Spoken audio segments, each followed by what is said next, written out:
This channel does not promote any violent, harmful, or illegal activities. All content provided by this channel is meant for an educational purpose only. পুরনো চাল যেমন ভাতে বাড়ে তেমনই অবস্থা বলিউডের নানা গসিপের।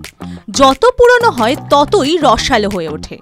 তার উপর যদি সেই গসিপ হয় বলিউডের দুই হট নায়িকা বিপাশা বসু ও ক্যাটরিনা কাইফকে নিয়ে, তাহলে তো কথাই নেই। এর উপর আবার ট্রিপল ধামাকা, এই দুই সুন্দরী নারীর মাঝে হ্যান্ডসাম হাঙ্ক জন আব্রাহাম। গসিপ যে জমে ক্ষীর হবে তাতে আর দোষের কি? ব্যাপারটা একটু খোলসা করে বলা যাক। সালটা 2008। ততদিনে বিপাশা ও জন আব্রাহামের প্রেমের সম্পর্ক তলানিতে গিয়ে ঠেকেছে। ঠিক তখনই বলিউডে রটে যায় বিপাশাকে ছেড়ে নাকি জন আব্রাহাম ক্যাটরিনার প্রেমে মত্ত।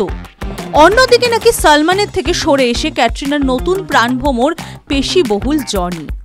নিউ ইয়র্ক ছবির শুটিংয়ের সময় নাকি জন ও ক্যাটরিনার মধ্যে মন দেওয়া নেওয়া। ক্যাট ও জনের প্রেমের গুঞ্জন যখন চরমে, ঠিক তখনই কফি উইথ করণে হাজির হলেন বিপাশা বসু। করণের সঙ্গে কথায় কথায় জন ও ক্যাটরিনার প্রেমের প্রসঙ্গ উঠতেই বিপাশা বলে উঠলেন, ক্যাটরিনা আমার থেকে জুনিয়র, জুনিয়রদের শুধুই শুভেচ্ছা দিতে চাই, আমার আর তেমন কিছু বলার নেই। ক্যাটরিনা যেটা করছে হয়তো ভালোই করছে, আমি যা করেছি বা করছি সেটা আমার জন্য ভালো। সেদিন জনের প্রসঙ্গ এভাবেই এড়িয়ে গিয়েছিলেন বিপাশা। তবে ক্যাটরিনাকে যে খুব একটা পছন্দ করছেন না বিপাশা বুঝিয়ে দিয়েছিলেন স্পষ্ট। TV9 Bangla digital.